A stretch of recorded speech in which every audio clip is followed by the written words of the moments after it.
On this episode of ResiWeek, MSE has a new outdoor amplifier, selling power protection, and CEDIA announces the best new product finalists. All this and more on this episode of ResiWeek. The network for the AV industry. What are you listening to? This is AV. This is AVNation. This is AVNation.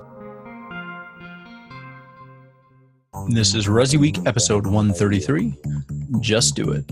Support for AVNation is brought to you by Harman International and by SDVOE, the platform for networked AV. Welcome to ResiWeek. This is your weekly wrap-up of all the latest news and stories for the residential AV industry. I'm your host, Matt D. Scott for AVNation.tv, and today I'm pleased to be joined by Rich Fregosa. He's the principal and founder of Fregosa Design. How are you, sir? Mellow West Coast greetings. It's been more than a minute. I've been in the sunny Hawaiian Islands for a couple of weeks, and so I'm glad to be back on the show. Yeah, your life is so tough. I was in Hawaii for a couple of weeks. It was horrible. Yeah, it sounded absolutely terrible. Next, we have Tim Sinaviv. He is the director of Barco Residential. How are you, sir? I'm very well. Thank you very much for having me.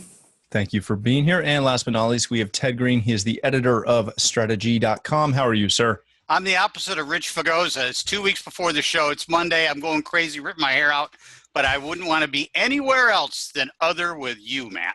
Aw, thanks. I'm touched, and Ted I totally don't feel like that's Green false. Is on the job. It's Monday. Scoop Green is ready for action. That's right. We're in high gear. That is fantastic. Speaking of CEDIA and Expo 2018, let's jump right into our first story. This comes to us from CE Pro. MSE is unveiling a new outdoor amp and subwoofer line at Expo. This is a outdoor IP55 rated weatherproof amplifier. It has onboard Bluetooth, Wi-Fi functionality, can connect to your existing network. It can be a Google Chromecast device, interface with DLNA servers, give some multi-zone control, etc. It also can be controlled via Amazon Alexa and Google Assistant. Rich, I want to start with you with this. Mainly because I believe we talked about this when they announced this. Is that correct? Yeah, we weren't sure. And I remember originally there was some skepticism, and now that I've learned a little bit more, I am really excited about this product. Everybody who I've talked to about it is, we pretty much all decided that this is something that has to be seen. It fills so many integration issues, especially for outdoor audio and landscape audio, because a lot of times in projects, the landscape and that area is the last to go in. So there's just technical issues. There's, how do you get from here to there? There's issues where we had it just on a project where the area was just concreted over and there was just no way to get from point A to point B. Something got missed. So all of a sudden you have these solution-based products that I think is going to start with the outdoor audio concept, but it just really opens up a whole new market segment. So it's a whole new product segment. So, I mean, if this does even half of what they're thinking of what we've seen from the specs, it's a pretty amazing product all by itself. Very good. Tim, as we watch this kind of space evolve in outdoor AV, it's becoming something that is, I don't want to say the fifth room, but kind of like, the fifth room of a house, where it used to be all the AV was predominantly indoors. You might have a pair of speakers outside screwed to the back of the house. How has this transition occurred, and what are the things to keep in mind when you start looking at things like outdoor theater environments in homes and things like that? I think it's an interesting question, and I think it's not limited to just our industry. I think if you look at homes, people have been spending more attention on living outside as well. So I think all of these things come in. So all evolutions are interesting. I think audio was kind of a natural first one. I think video, of course, is interesting and potentially a little bit more challenging as well. If you take one of our projectors, for example, it's not really that straightforward to say, I'm going to make a projector weatherproof. anything like that. That being said, there are certain evolutions that make it more interesting to look at it. I think one of them is laser illumination. From the perspective of, it gives you much more opportunity in where you install your projector, because, you don't have to worry about lamp changes and getting access quite that frequently. I think power is another thing. If you're going to do outdoor video, you need a lot of light. Fortunately, as a company, that's something that we're very strong in traditionally. So we can take a lot from the technologies that we've developed from the commercial space and see how we apply that to a residential space. So I think it's an extremely interesting evolution, and one that we're definitely looking at and seeing how we can take some of our solutions and make them, let's say, more applicable to the outdoor environment. Even if you have to look at protecting the projector from the weather, for example, still with all the opportunities we have in terms of light output, in terms of offset projection and things like that, you actually have a lot of opportunities to create something in an outdoor space. And we have seen some of our integrators venture into that space and create some really, really cool installations with our technology. Very good. Ted, when we look at products like this, kind of, some of what Tim was talking about and what Richard brought up, we're seeing a shift in design. And a lot of times that's not just because of the design, but because of the products that are available. How do integrators plan this out, knowing that there are so many options out there now for how to get an outdoor installation working? Yeah, I think, more and more integrators. Yeah, I remember 2 years ago, CEDIA identified outdoor or landscape audio as the next great growth area. And that has really been borne out. Most integrators tell me that they have more and more clients that say to them that their outdoor living space is the most important part of the entire installation. And especially if you're on the West Coast or in other parts of the country where they have moderate temperatures year round, it becomes a very important part of the whole installation. The industry has been a little bit slow to address it. So this is all part of manufacturers starting to create products specific to enhancing the outdoor living space. It's more than just sticking a couple of outdoor loudspeakers out in the backyard now. There's a lot more design going into it. There's a lot more alternatives that are beginning to emerge. And I think these products are kind of an example of more of those products that are designed specifically for a space that many clients are identifying as their most important space, which is the outdoor living space. So I think it's awesome. I mean, I don't know too much about these products. I'd like to see them, test them, play with them for a little bit to give them any kind of an endorsement. But the concept, I think, is a great concept. Very good.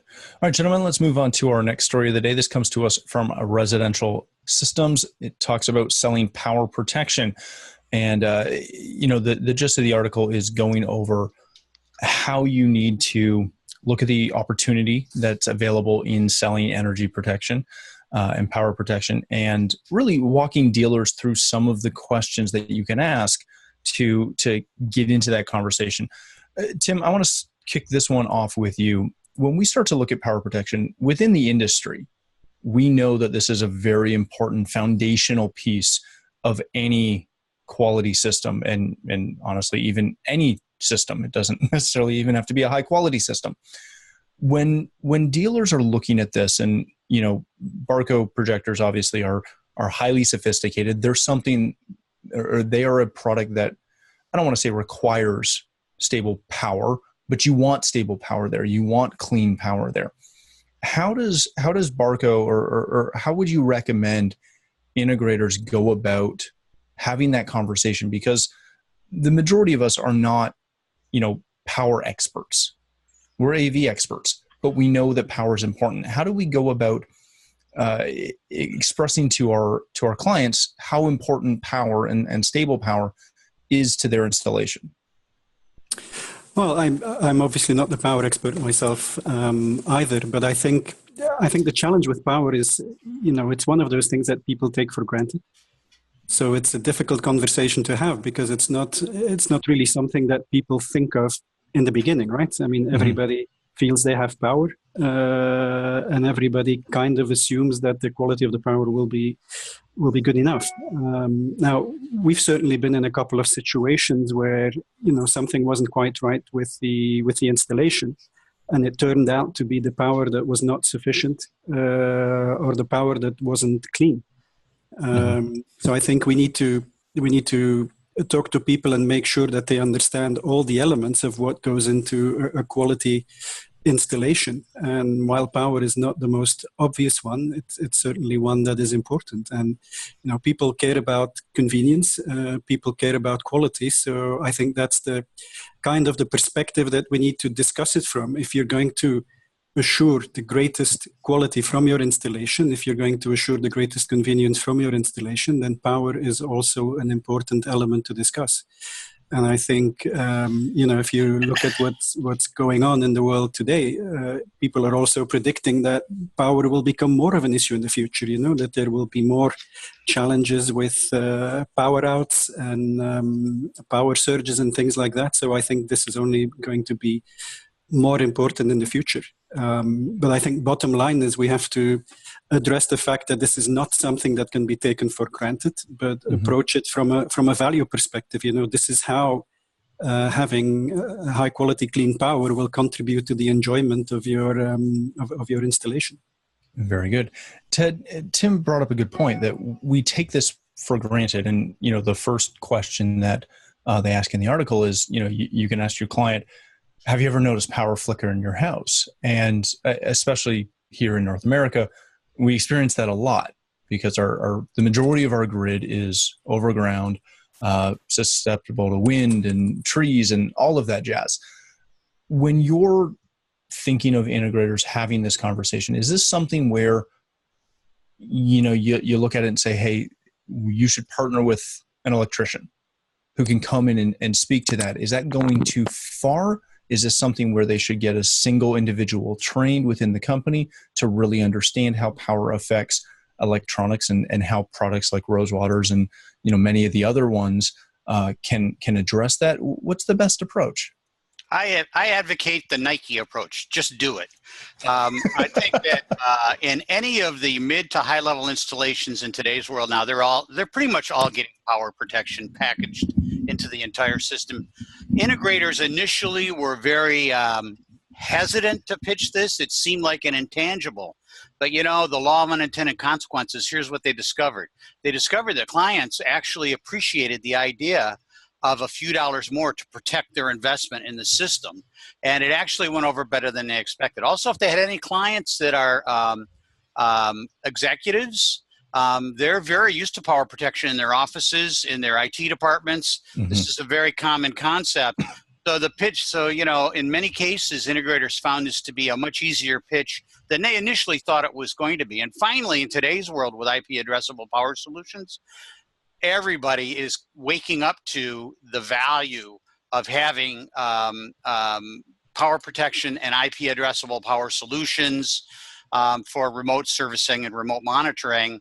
And so I think power is, except for maybe the most basic entry systems or price point sensitive systems, I think in most of the systems now you're finding more and more are going in with power protection. It's a smart move. It's not a lot of money relative to what you're protecting in terms of the entire system.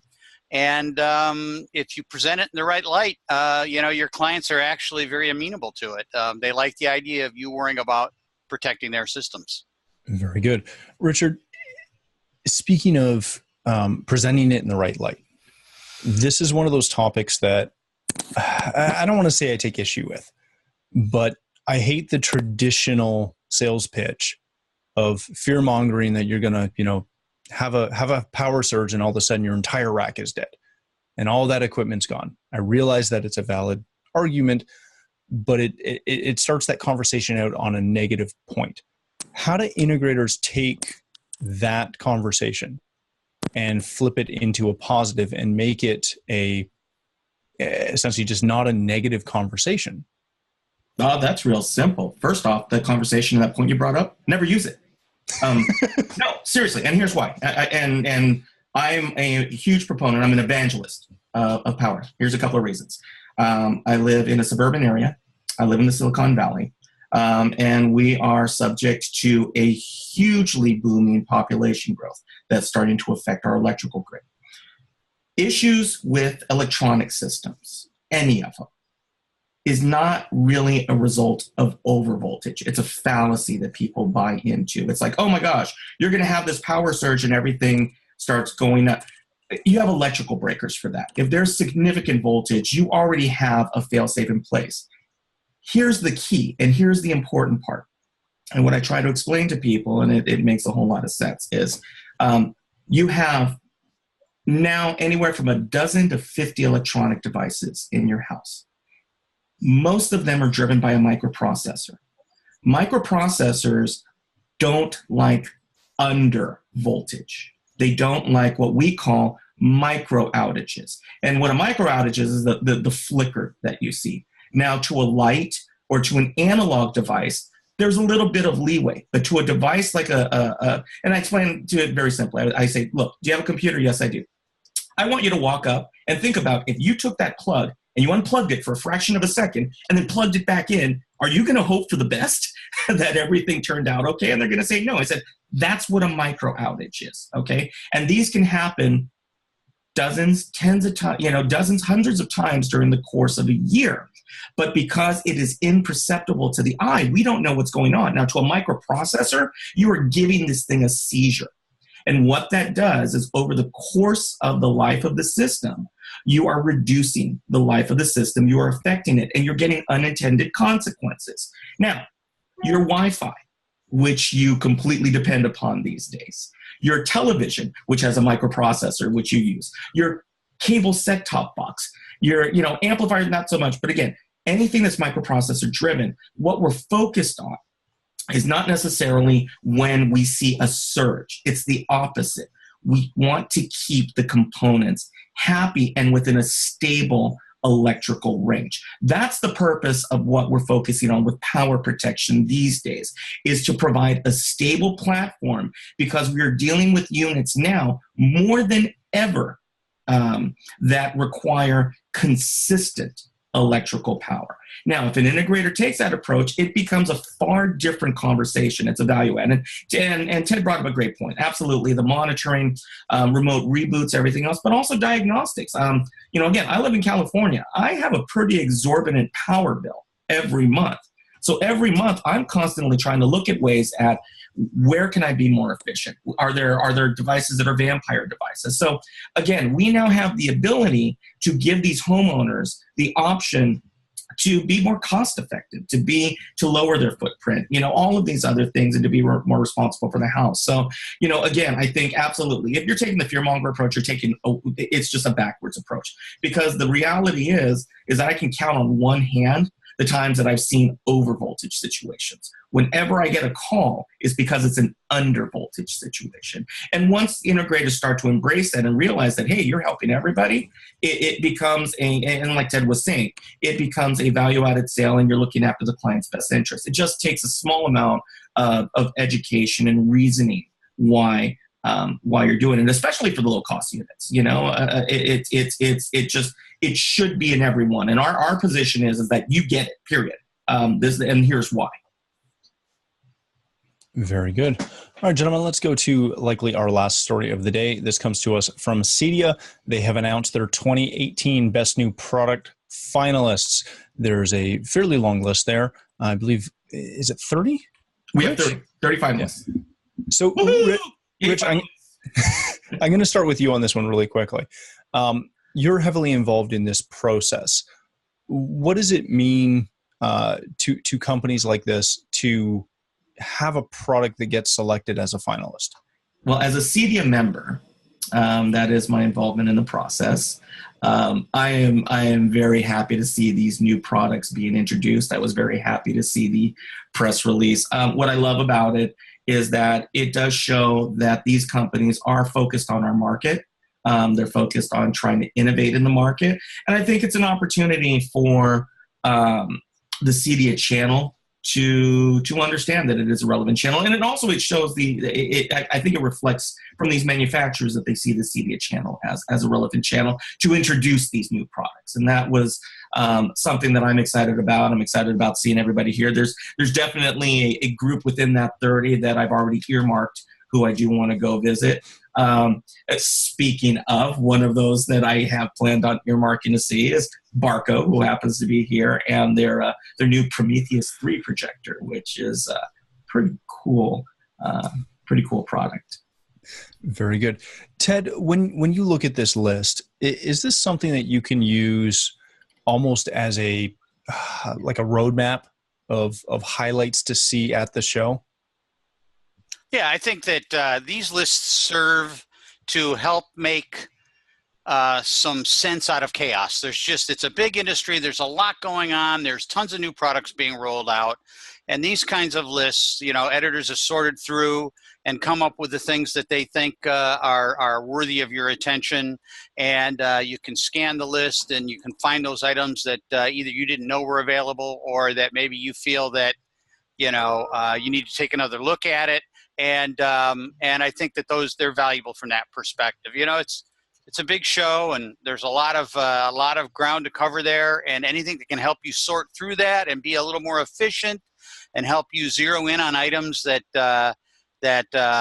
somebody that's knowledgeable has looked at and called out to your attention, I think is a helpful aid. Very good, Tim. I want to wrap up with you on this. Obviously, you are being recognized as a finalist, which is fantastic. I know you take a lot of pride in the products that Barco produces. That's likely true of everyone who's either A, on the list, or B, who produces a product. But what does it mean to the company and the association when products that you've produced make lists like this to be finalists and potentially a winner? What does it mean is it an endorsement? Is it just another, tip of the cap? What does it mean to Barco? No, it means a lot to us. As you know, we've created Barco Residential with a focus on this market. And so a strong part of that focus is CEDIA. And it's not just something where we are taking, let's say, commercial products and just seeing the residential market as just another place to dump them, if you will. So to me, it's kind of a recognition of that focus by the industry, and that the industry sees some value in what we're trying to do. And so I'm very proud that the Prometheus 3 is on this list. And it certainly does mean more than another tip to the cap, particularly because of what we're trying to do with Barco Residential. Very good. All right, gentlemen, let's wrap it there. Thanks again for joining us. Richard, if people want to connect with you, where can they do that? You can find me in the Twitterverse at rfregosa. You can also find us at a coming soon update of fregosadesign.com. After 7 years, you will no longer see Steve Jobs' bio story. Darn it! My life is being turned upside down. What will I do? I know, it's interesting. I have people far smarter and more talented than me working in the background on this. And then also you can find us here at AVNation.tv. Here, obviously, ResiWeek with you, but also with my good friend Steve Greenblatt over on A State of Control. And you can always type my name into the Googles and something always pops up. And we're not sure what that is, but hopefully it'll be safe. See us at CEDIA 2018. Most In a definitely. couple of weeks, you will see us on the show floor. Excellent. Thanks again for being here. Tim, thanks for joining us today. It was fantastic. If people want to connect with you, learn more about Barco, specifically Barco Residential, and also visit you at Expo, where can they do that? Well, I will not try to inflict the spelling of my surname to people trying to send me an email. So the best way would be to send us a mail at residential@barco.com. It's easy to get in touch with us. And definitely CEDIA, we will be in booth 2127.